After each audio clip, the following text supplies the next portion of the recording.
Hello there, you're welcome to the first edition of Life Matters.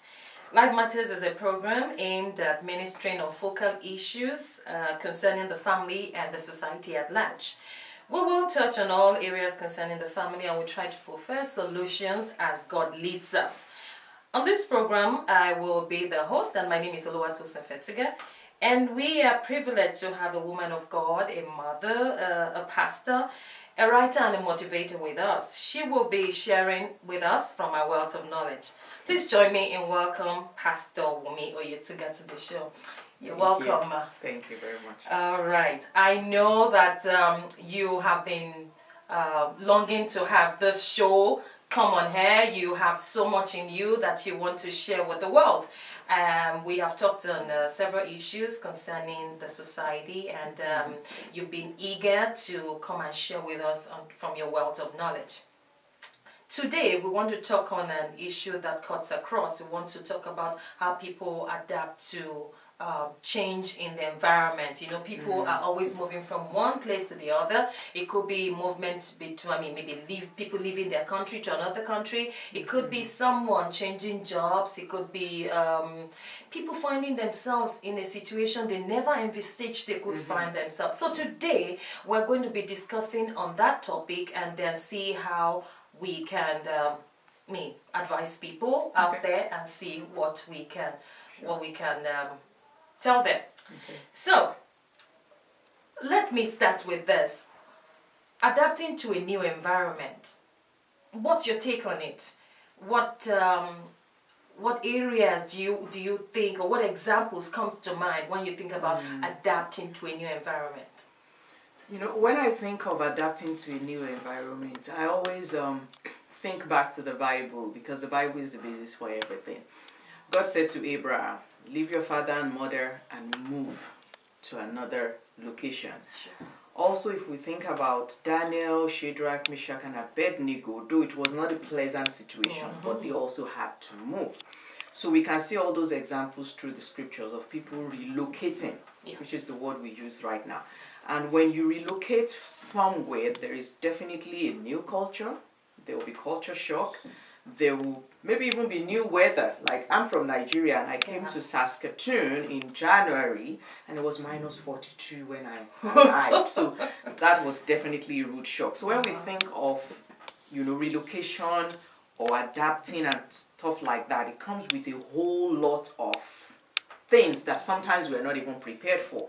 So you get to your new environment and the food is different. And all of a sudden you realize you have an accent. Nobody's ever told you that before.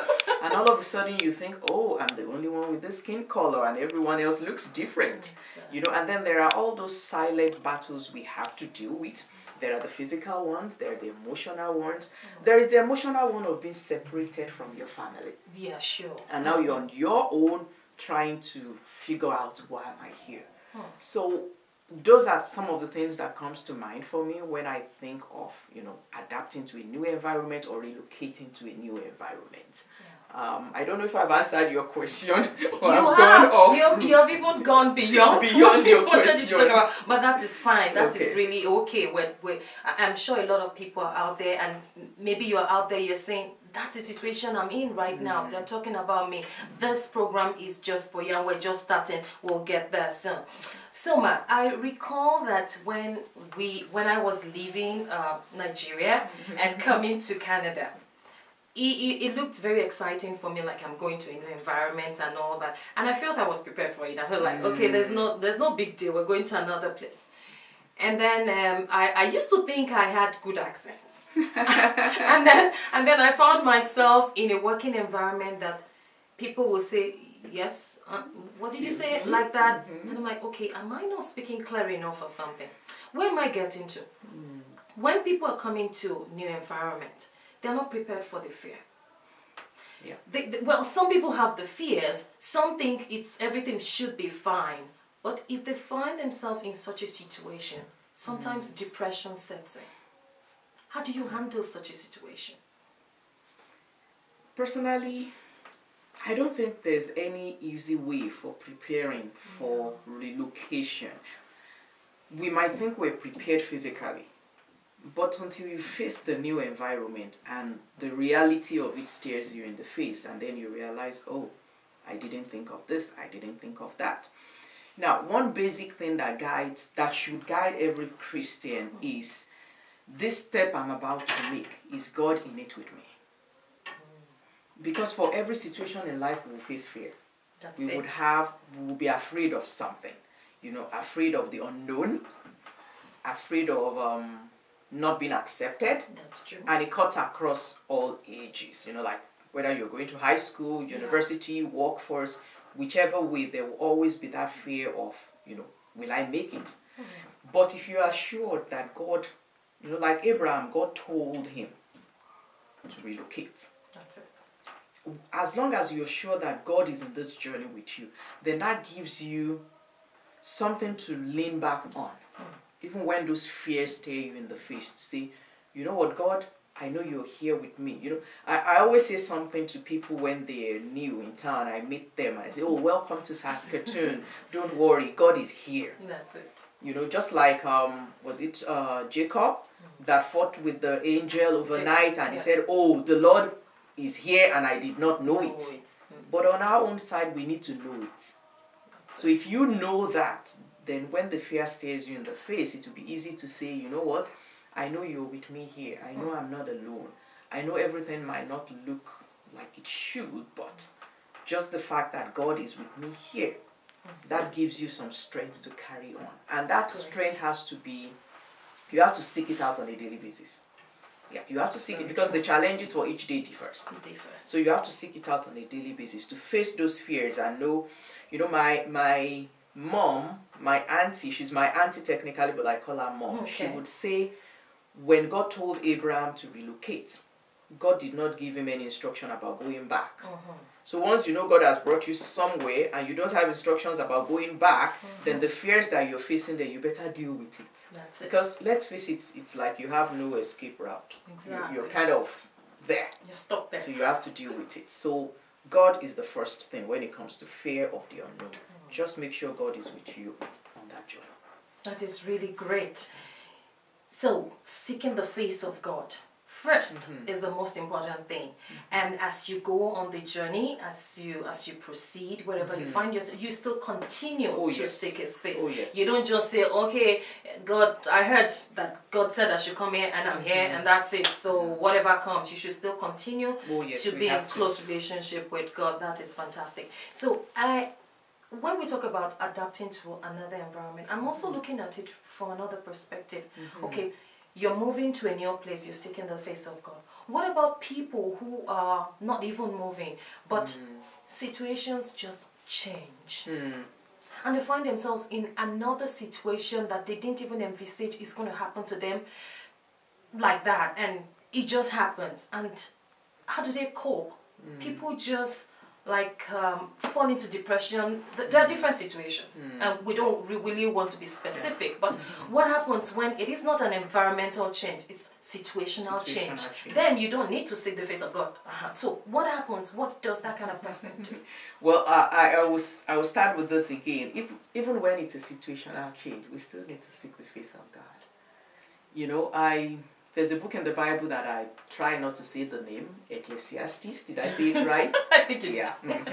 It says there's a time and a season for everything under the sun. I mean, there is a time to be rich and there's a time to be poor. There's a time to be comfortable. I'm using my own words now.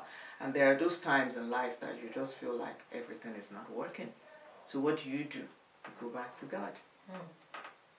Because there's an old song that says, God on the mountain, is God in the valley. When things go wrong, He makes them right. So at the period of time when things are going wrong, God is still there. So we still run back to Him. Like, okay, this situational change is not pleasant. See me through it. Because sometimes, I think sometimes as Christians, we're looking for quick fixes.